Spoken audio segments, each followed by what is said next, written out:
Matryoshka.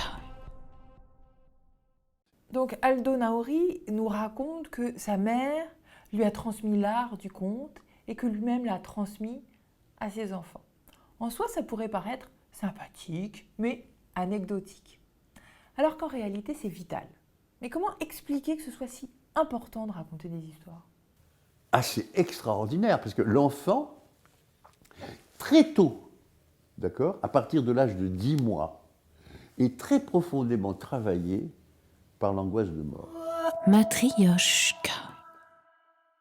Le conte, la narration, les histoires et les mots produisent des effets sur cette angoisse de mort en la mobilisant, c'est-à-dire en l'accroissant, en la diminuant, en lui donnant toutes sortes de nuances, si bien qu'elle devient plus tolérable, parce qu'on l'aperçoit en soi comme n'étant pas dans un statut uniforme qui serait envahissant au point de ne plus pouvoir laisser place à autre chose.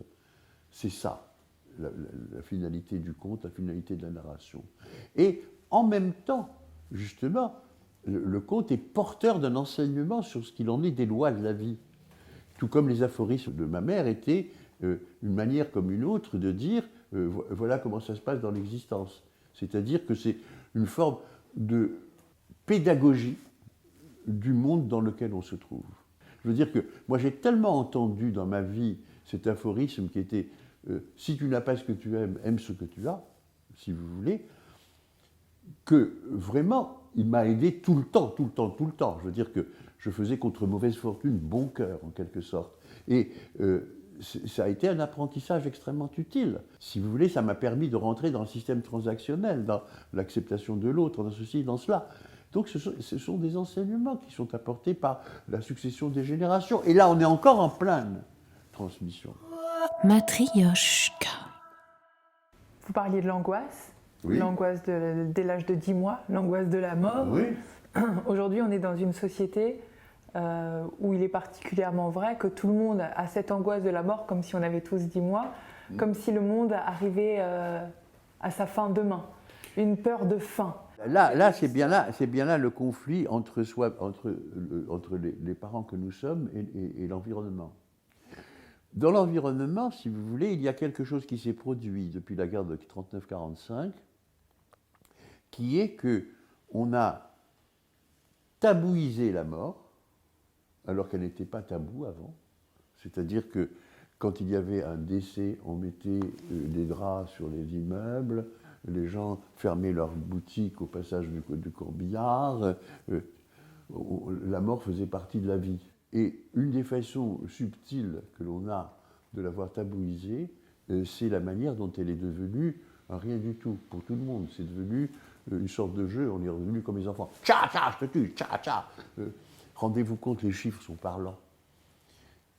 À 16 ans, un adolescent a passé 12 000 heures en classe, 15 000 heures devant les écrans, et a assisté à 20 000 assassinats à l'écran.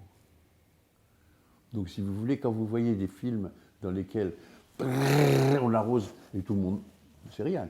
Quand il y a autant de morts, c'est qu'il n'y en a pas. Le fait même qu'on ait exclu la mort comme étant tout à fait le pendant de la vie, on se trouve dans ce malaise que l'on a, qui est aujourd'hui extrêmement angoissant. Dans la gestion de la transmission, Oui. il y a aussi des limites dans ce qu'on transmet. Par rapport à nos enfants, cette angoisse de la mort aujourd'hui, qui n'est pas uniquement la mort de soi, mais qui devient peut-être, est-ce que c'est lié à un monde global, à la mort du monde ? Oui. Comment j'aide ma petite pousse à continuer de grandir ?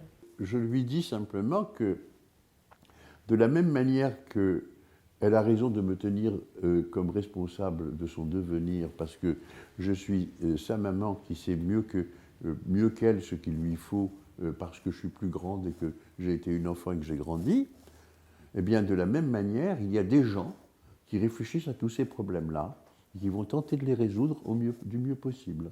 Ce qui ne m'empêche pas de collecter les pots de yaourt pour les mettre avec le verre et le papier pour le mettre au recyclage.